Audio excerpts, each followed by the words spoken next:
सबसे इम्पोर्टेंट, चाहे वो फर्स्ट ईयर केमिस्ट्री हो या फिर सेकंड ईयर फिजिक्स हो, सबसे इम्पोर्टेंट जो आपके पास डेरिवेशन है वो क्या आपके पास, ये बोहर थ्योरी है। बोहर ने किस तरीके से एक हाइड्रोजन या कोई भी एटम ले ले, हाइड्रोजन एटम पे हम काम करते हैं, वैसे कोई भी एटम ले ले, उसके ऑर्बिट का रेडियस किस तरह मालूम किया जाता है, ठीक है ना। अब इसमें इस डेरिवेशन में हम रेडियस भी फाइंड करेंगे, एनर्जी भी फाइंड करेंगे, देन फ्रीक्वेंसी फाइंड करेंगे, देन वेव नंबर फाइंड करेंगे। एग्जाम्स के अंदर डिपेंड करते हैं कि आपको कहाँ पर लॉन्ग में, शॉर्ट में दिया जा रहा है क्वेश्चन और आपसे कितना पूछा जा रहा है, आप उसके मुताबिक इसको जो है ना ड्राइव करना। रेडियस पूछी जाए तो सिर्फ रेडियस, एनर्जी पूछी जाए तो एनर्जी, रेडियस दिया जाए एनर्जी मतलब जो आपसे पूछा जाए उसके लिहाज से आगे सोल्यूशन करना है इसका। सबसे पहले देखें, अगर आपके पास कोई भी, आपको पता है किसी भी, हम एक हाइड्रोजन का अगर एटम ले लेते हैं तो ये बात आपको पता है कि उसमें इलेक्ट्रॉन क्या कर रहा होता है, रिवॉल्व कर रहा होता है, घूम रहा होता है, बोहर की एटम, अकॉर्डिंग टू बोहर। अब ये जो आपके पास इलेक्ट्रॉन होता है और जो हमारे पास न्यूक्लियस के अंदर प्रोटॉन होता है, इनके दरमियान क्या होती है, फोर्स पाई जाती है, फोर्स ऑफ अट्रैक्शन, जिसको बोलते हैं इलेक्ट्रोस्टैटिक फोर्स ऑफ अट्रैक्शन, मतलब इनके दरमियान फोर्स पाई जाती है। वो फोर्स जो होती है, वो जो फोर्स पाई जाती है, वो फोर्स डायरेक्टली प्रोपोर्शनल होती है किसके, एटॉमिक मास। ये आपके पास क्या है, एक इलेक्ट्रॉन, फॉर एग्जांपल एक चार्ज है, न्यूक्लियस के अंदर एक चार्ज होता है ना, प्रोटॉन होता है, फॉर एग्जांपल ये चार्ज है, Z किसको शो कर रहा है आपके पास यहाँ पर, एटॉमिक नंबर को, और साथ में क्या है, मतलब ये जो आपके पास फोर्स पाई जाएगी वो डायरेक्टली प्रोपोर्शनल होगी इन दोनों के। यहाँ पर जितने चार्जेस ज्यादा होंगे फोर्स भी उतनी ज्यादा होगी, और जो इनवर्सली होगा वो किसके होगा, रेडियस के। ये बात तो आपको पता है कि रेडियस जब बढ़ता जाएगा, रेडियस जब इंक्रीज होगा तो क्या होगी, फोर्स कम हो जाएगी, मतलब ये चीज अगर दूर ले जाए तो फोर्स कम हो जाएगी। तो हम क्या बोलते हैं इसको कि ये फोर्स इन दोनों के डायरेक्टली और इसके क्या है, इनवर्सली। तो ये क्या हो जाएगा, F डायरेक्टली प्रोपोर्शनल की साइन को हम हटाते हैं तो यहाँ पर जो भी कांस्टेंट आता है इज इक्वल्स टू 1, 1 शो नहीं करते हैं, और यहाँ पर क्या आ जाएगा आपके पास, Z² डिवाइडेड बाय R। ये आपके पास इलेक्ट्रोस्टैटिक फोर्स है, कौन सी फोर्स, जो इन दोनों के दरमियान पाई जाएगी। अब एक और बात, कोई चीज अगर गोल घूमती है तो उसके अंदर सेंट्रीपिटल फोर्स भी पैदा होती है, तो हम बोलेंगे यहाँ पर सेंट्रीपिटल फोर्स भी पाई जाएगी। सेंट्रीपिटल फोर्स क्या होती है, mv²/r, ठीक है। और यहाँ पर जो आपके पास ये जो होगा, ये क्या होगा आपके पास, Z²/r², बिकॉज एक ये होगा रेडियस और एक क्या होगा, अगर हम कोई बॉडी रखें या कोई चार्ज रखें तो उसका भी कोई ना कोई रेडियस होता है। अब ये क्या करेंगे हम इसको, ये भी फोर्स है, ये भी फोर्स है, दोनों फोर्स को हम क्या कर देंगे, कंपेयर कर लेंगे। ये दोनों फोर्सेस हमेशा इक्वल होती है, जब ये इक्वल होती है तो पॉसिबल है कि ये इलेक्ट्रॉन मूव करेगा। अगर ये फोर्सेस इक्वल नहीं है तो इलेक्ट्रॉन मूव भी नहीं कर सकता है, मतलब किसी ऑर्बिट के अंदर रिवॉल्व नहीं कर सकता है। तो हम क्या करेंगे, हमें तो पता है इलेक्ट्रॉन रिवॉल्व करता है, इसका मतलब दोनों फोर्सेस क्या है, यहाँ पर इक्वल है दोनों। तो आप यहाँ पर लिखेंगे अकॉर्डिंग टू बोहर कि सेंट्रीपिटल फोर्स जो आपके पास है वो किसके इक्वल है, आपके पास इलेक्ट्रोस्टैटिक फोर्स के। अब सेंट्रीपिटल फोर्स की जगह ये हो जाएगा mv²/r, और इलेक्ट्रोस्टैटिक फोर्स की जगह क्या आ जाएगा आपके पास, Ze²/r²। अब क्या करेंगे, एक R से एक R क्या हो जाएगा, कैंसिल हो जाएगा। यहाँ पर आपके पास क्या बच जाएगा, mv², यहाँ बच जाएगा Ze² डिवाइडेड बाय एक R बच जाएगा। आपको अगर रेडियस निकालना हो तो R को यहाँ भेज देंगे, वेलोसिटी को यहाँ भेज देंगे, ये पूरी चीज को यहाँ भेज देंगे, ये हो जाएगा R Ze² divided by mv²। अब रेडियस अगर आपको निकालना है, ये जो Z है ये तो कांस्टेंट है, atomic number, atomic mass hydrogen का 1 होता है, E चार्ज है ये भी कांस्टेंट है, मास भी कांस्टेंट है। सारा मसला किसका आपके पास, यहाँ पर v का है, वेलोसिटी का है। वेलोसिटी को रिप्लेस करोगे, किस तरह रिप्लेस करोगे, आपको ये बात पता है कि जब भी कोई इलेक्ट्रॉन मूव करते हैं ना तो तब पॉसिबल है कि अगर उसका एंगुलर मोमेंटम ये हो mvr = mh/2π, अगर किसी भी इलेक्ट्रॉन का ये एंगुलर मोमेंटम होगा तो वो मूव करेगा। तो हमें तो पता है ये मूव कर रहा है, तो हमारे पास क्या है, ये एंगुलर मोमेंटम का फॉर्मूला है। अब अगर हम क्या करें, यहाँ पर ये जो v हम अलग कर देंगे, ये हो जाएगा NH/2 पाई, ये m और r को नीचे डिवाइड कर देंगे। इसका मतलब ये हो गया कि v की जगह हम क्या लिखेंगे, NH/2 पाई mr। इसको हम पुट कर देंगे यहाँ पर, तो ये क्या हो जाएगा आपके पास, r इज इक्वल टू, ऊपर लिखा हुआ है z स्क्वायर डिवाइडेड बाय ये 2 पाई, ये इसको m को सेम लिखा, इस v की जगह ये v की वैल्यू पुट कर दी, NH/2 पाई m और r, और इसके ऊपर क्या लगा दिया, स्क्वायर, बिकॉज वेलोसिटी का स्क्वायर। ये हो जाएगा r is equal to z square divided by, इस m को सेम लिखा, ये स्क्वायर n पे आएगा तो क्या हो जाएगा, n स्क्वायर, ये स्क्वायर h पे आएगा तो क्या हो जाएगा, h स्क्वायर, ये स्क्वायर 2 पे आएगा तो 4 हो जाएगा, पाई पे आएगा तो पाई स्क्वायर हो जाएगा, m पे आएगा तो m स्क्वायर हो जाएगा, r पे आएगा तो r स्क्वायर हो जाएगा। ये एक m से एक m क्या हो जाएगा, कैंसल।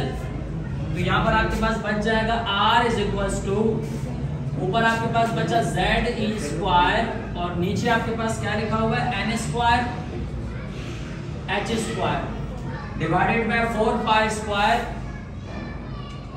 m और r स्क्वायर। अब इसको क्या कर देंगे, रेसिप्रोकल कर देंगे। ये z स्क्वायर को सेम लिखा, डिवाइड की लाइन को मल्टीप्लाई बनाया, ये 4 pi square m r square ऊपर चला जाएगा, और n स्क्वायर h स्क्वायर नीचे आ जाएगा। ये एक r से एक r क्या हो जाएगा, कैंसल। यहाँ क्या बच जाएगा आपके पास 1, और ये क्या हो जाएगा, 4 पाई स्क्वायर को मैंने लिखा पहले, उसके बाद m z स्क्वायर को बाद में लिख दिया, और एक r भी रह गया, नीचे क्या लिखा हुआ है, n स्क्वायर h स्क्वायर। आपको r सेपरेट रेडियस के लिए पहले हम काम कर रहे हैं, तो ये n स्क्वायर h स्क्वायर 1 से मल्टीप्लाई हो जाएगा, n स्क्वायर h स्क्वायर हो जाएगा। वहां पर r के पास जितनी चीजें उसको इधर आगे डिवाइड कर देंगे, ये हो जाएगा 4 pi square m z square, ये हो जाएगा r। तो क्या आपके पास जो रेडियस है वो आपके पास आएगा n square h square divided bye 4 pi square m z square. तो इस तरीके से आप क्या कर सकते हैं, रेडियस को आपने इस तरह फाइंड करना है। ये आपके पास क्या है, हाइड्रोजन एटम के ऑर्बिट का रेडियस है, ये रेडियस का फॉर्मूला है। अब रेडियस के बाद आप अगर जाते हैं एनर्जी की तरफ, अगर आप एनर्जी फाइंड करते हैं तो एनर्जी आपने किस तरह फाइंड करनी है, energy means total energy, total energy हमने फाइंड करनी है। तो अगर आप एनर्जी फाइंड करते हैं तो एनर्जी आपके पास जो होती है उसमें काइनेटिक एनर्जी भी है और उसमें पोटेंशियल एनर्जी भी है। दो एनर्जियां हैं, जब दोनों को प्लस करेंगे तो टोटल काइनेटिक एनर्जी आएगी। अब टोटल एनर्जी आएगी। अब काइनेटिक पोटेंशियल कैसे निकालेंगे, दोबारा से अगेन ये बात आपको पता है कि सेंट्रीपिटल फोर्स बराबर होती है इलेक्ट्रोस्टैटिक फोर्स। अब सेंट्रीपिटल फोर्स का फार्मूला क्या होता है, mv स्क्वायर ओवर r, और इलेक्ट्रोस्टैटिक फोर्स का फार्मूला क्या होता है, z square upon r square. अब एक r से एक r कैंसिल हो गया, यहाँ पर बच गया mv square is equal to z square और नीचे एक r है। आपको काइनेटिक एनर्जी चाहिए तो mv स्क्वायर तो आ गया, सिर्फ क्या नहीं है, हाफ नहीं है। तो आप क्या कर देंगे, इस तरफ भी हाफ लगा देंगे और इस तरफ भी हाफ लगा देंगे। आपने दोनों तरफ हाफ को क्या कर दिया, मल्टीप्लाई कर दिया। ये बन जाएगी काइनेटिक एनर्जी और ये क्या हो जाएगा आपके पास z square divided bye 2r। ये आपके पास काइनेटिक एनर्जी निकल जाएगी। इसके बाद पोटेंशियल एनर्जी को आपने कैलकुलेट नहीं करना है, फाइंड नहीं करना है, उसको ड्राफ्ट नहीं करना है। पोटेंशियल एनर्जी डायरेक्ट आपने वैसे ही लिखनी है। ये पोटेंशियल एनर्जी क्या होती है, ये हमारे पास वर्क डन होता है अगेंस्ट ग्रेविटी, ग्रेविटी के अगेंस्ट वर्क डन होता है। तो इसका जो फॉर्मूला होता है वो minus z square upon r होता है। ये पोटेंशियल एनर्जी का डायरेक्ट फॉर्मूला आपने याद रखना है। काइनेटिक हमने ड्राइव किया और पोटेंशियल आपने याद रखना है। दोनों फॉर्मूलों को क्या कर देना है, यहाँ पर एनर्जी की जगह पुट कर देना है। तो आपके पास क्या हो जाएगी, टोटल एनर्जी निकल आएगी। किस तरह, एनर्जी का फॉर्मूला होता है kinetic energy plus potential energy. Energy को सेम लिखेंगे, काइनेटिक एनर्जी की जगह जगह क्या लिखेंगे, Z square over 2r, Z square over 2r plus, और पोटेंशियल की जगह क्या लिखेंगे, minus Z square upon r। अब ये क्या हो जाएगा, E is equal to Z square minus plus minus Z square, यहाँ लिखा हुआ है 2r और यहाँ लिखा हुआ है r।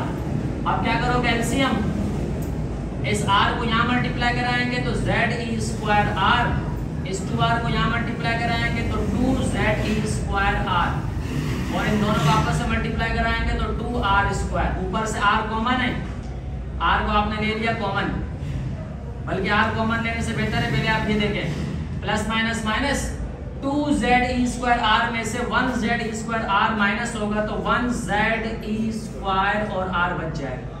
साइन कौन सी लगाएंगे, बड़े नंबर की, और नीचे क्या लिखा हुआ है 2r स्क्वायर। अब एक r से एक r क्या हो जाएगा, कैंसल, तो एनर्जी जो आपके पास आएगी वो minus z square divided bye 2r आ जाएगी। अब बाकी सब कुछ कांस्टेंट है, सिर्फ r क्या है, रेडियस है। रेडियस का फॉर्मूला आपने पहले ही प्रूफ किया हुआ है, इसको हम r की जगह पुट कर देंगे, ये हो जाएगा E is equal to minus Z square divided by 2 को लिखा सेम, इस r की जगह उसकी वैल्यू पुट कर दी, n square h square divided bye 4 pi square m z e square, ये आपने r की वैल्यू पुट कर दी। r की वैल्यू पुट करने के बाद आप इसको क्या करेंगे, सिंपलीफाई करेंगे और यहां से आपकी एनर्जी निकल आएगी। किस तरीके से, इस E को आपने लिखा सेम, ये Z E स्क्वायर को आपने लिखा सेम, और नीचे वाले इसको आप क्या कर देंगे, 2 1 2 और 2 2 4, आप इसको रेसिप्रोकल कर देंगे।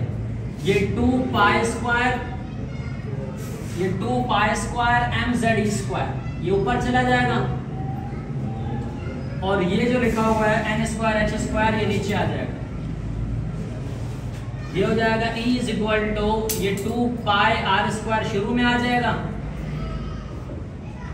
और साथ में क्या आ जाएगा, z ये हो जाएगा z स्क्वायर, और ये हो जाएगा E4, और साथ में क्या आ जाएगा, एक m आ जाएगा, और नीचे क्या आ जाएगा, n स्क्वायर h स्क्वायर। ये आपके पास क्या है, सेकंड चीज जो आपने फाइंड करनी थी, एनर्जी। इससे पहले क्या था, आपने रेडियस फाइंड किया, इसके बाद क्या आपने एनर्जी फाइंड की। अब इसके बाद तीसरी चीज क्या आपके पास, फ्रीक्वेंसी। तो फ्रीक्वेंसी के लिए क्या करना है आपने, सबसे पहले तो फ्रीक्वेंसी का फॉर्मूला आपको पता होना चाहिए। फ्रीक्वेंसी का जो हमारे पास फॉर्मूला है वो ये है, ये हमारे पास एक फॉर्मूला है, del E is equal to h। हमें ये चीज फाइंड करनी है, फ्रीक्वेंसी, लेकिन ये फाइंड करने के लिए हमें डेल E निकालना है। पहले एनर्जी हमारे पास है, चेंज इन एनर्जी निकालना है। तो एनर्जी जो हमारे पास है, सबसे पहले हम उसको लिख देंगे -2 pi square z square E4 m, और नीचे क्या लिखा हुआ है, n स्क्वायर h स्क्वायर। अब हम पहले क्या करते हैं, E1 निकालते हैं, क्योंकि चेंज के लिए हमें E1 भी निकालना पड़ेगा और क्या करना होगा, E2 भी निकालना होगा।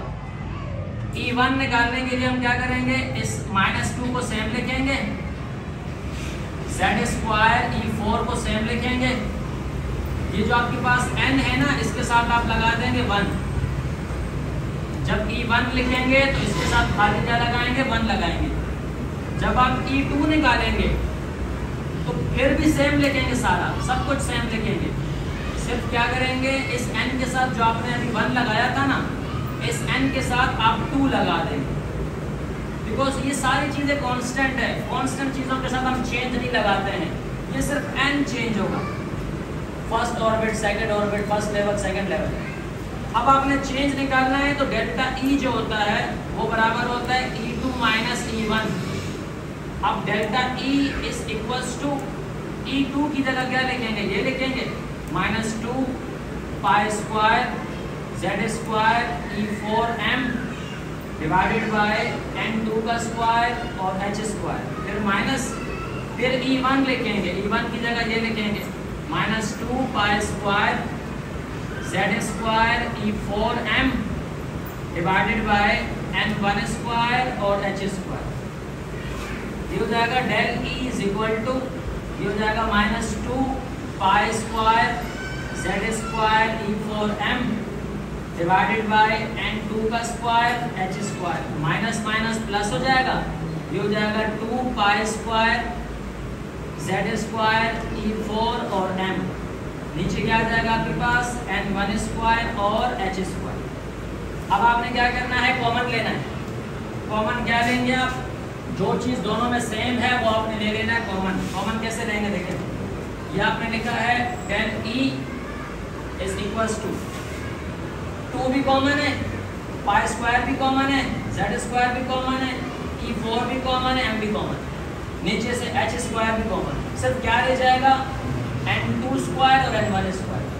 तो आपने सबसे पहले 2 पाई स्क्वायर ले लिया कॉमन, आपने जेड स्क्वायर भी कॉमन ले लिया, ई 4 भी कॉमन ले लिया, एम भी कॉमन ले लिया और एच स्क्वायर भी कॉमन ले लिया। यहाँ पर सबसे पहले बच जाएगा माइनस, ऊपर सब कुछ कॉमन तो ऊपर 1 बच जाएगा और नीचे क्या बच जाएगा n2 का स्क्वायर। उसके बाद ये लिखा हुआ है प्लस, ऊपर सब कुछ कॉमन ले लिया तो 1 बच गया और नीचे क्या बच गया n1 का स्क्वायर। अब आपने क्या करना है, डेल ई की जगह क्या पुट करेंगे, ये पुट करेंगे डेल ई इसके बराबर है, ये लिख देंगे h न्यू, ये हो जाएगा 2 pi square Z square E 4m, नीचे h स्क्वायर, ये प्लस वाला पहले लिख देंगे और माइनस वाला बाद में लिख देंगे। ये आपके पास h न्यू, हमें तो म्यू चाहिए ना, न्यू चाहिए, ये फ्रीक्वेंसी चाहिए, ये h नीचे डिवाइड कर देंगे। जब h को नीचे डिवाइड करेंगे तो आपके पास नीचे एक h स्क्वायर है, h जब नीचे आएगा तो क्या हो जाएगा h क्यूब, यहाँ क्या बच जाएगा n1 square minus n2 square. ये आपके पास जो थर्ड चीज थी फ्रीक्वेंसी, ये आपने पहले रेडियस निकाला, पहले एनर्जी निकाली, फिर आपने क्या निकाली फ्रीक्वेंसी। फ्रीक्वेंसी निकालने के बाद थर्ड जो आपके पास है वो क्या है, वेव नंबर। वेव नंबर कैसे निकालेंगे, वेव नंबर का पहले सबसे पहले आपने फॉर्मूला याद रखना है कि c wave number is equal to frequency. ये आपने छोटा सा फॉर्मूला याद रखना है। अब आपने क्या करना है, ये वेव नंबर को ये लिखा सी वी, इसको सेम लिखा, फ्रीक्वेंसी की जगह क्या पुट कर देंगे, सारा क्या लिखेंगे 2 pi square Z square E 4m divided bye h cube, ये हो जाएगा 1/n1 का स्क्वायर और 1/n2 का स्क्वायर। अब आपको वेव नंबर निकालना है तो ये जो c है वो वहाँ डिवाइड हो जाएगा या मल्टीप्लाई हो जाएगा, ये हो जाएगा 2 pi square Z square E 4m divided by C H cube और ये आपके पास क्या हो जाएगा n1 square minus 1/n2 square. अब आपको वेव नंबर निकालना है, वेव नंबर का फॉर्मूला है। अब आपने क्या करना है, एक चीज याद रखनी है कि ये जो पूरी चीज है ना, पूरी टर्म, ये बराबर है आर एच के, ये बराबर है आर एच के और ये क्या हो जाएगा 1/n1 square minus 1/n2 square. ये आर एच क्या चीज है, ये आपके पास क्या है, कांस्टेंट है, इसको बोलते हैं राइडबर्ग कांस्टेंट। और राइडबर्ग कांस्टेंट की वैल्यू क्या होती है, राइडबर्ग कांस्टेंट की वैल्यू क्या होती है 1.0917 एक्सपोनेंट 7 और मीटर इनवर्स, ये आपके पास इसकी वैल्यू है। जब आप इसका न्यूमेरिकल सॉल्व करते हैं तो इसकी जगह ये वैल्यू पुट करते हैं और ये आपके पास क्या है, कंप्लीट रेडियस, एनर्जी, फ्रीक्वेंसी और लास्ट जो है आपके पास क्या है, इसको बोलते हैं वेव नंबर। तो ये 4-5 चीज़ें एक साथ हैं, इसमें से एग्जाम्स के अंदर सारी नहीं पूछी जाती है लेकिन पूछ भी सकते हैं, ऐसा कोई शर्त नहीं है। अव्वल तो ये सारी चीज़ें नहीं पूछी जाती है, आपसे खाली रेडियस पूछ सकते हैं, रेडियस देकर एनर्जी पूछ सकते हैं, एनर्जी देकर फ्रीक्वेंसी पूछ सकते हैं, फ्रीक्वेंसी देकर वेव नंबर पूछ सकते हैं, या फिर कुछ भी ना देकर सारा पूछ सकते हैं। बहरहाल ये 4 चीज़ें इस डेरिवेशन के अंदर जो एग्जाम्स के पॉइंट ऑफ व्यू से हर क्लास के अंदर, first year, second year, third year, fourth year, किसी भी क्लास में आप जाएंगे ये इंपॉर्टेंट है। लेकिन बस थोड़ा थोड़ा तरीका चेंज होता है, मेथड्स चेंज होते हैं, लेकिन करना यही कुछ होता है।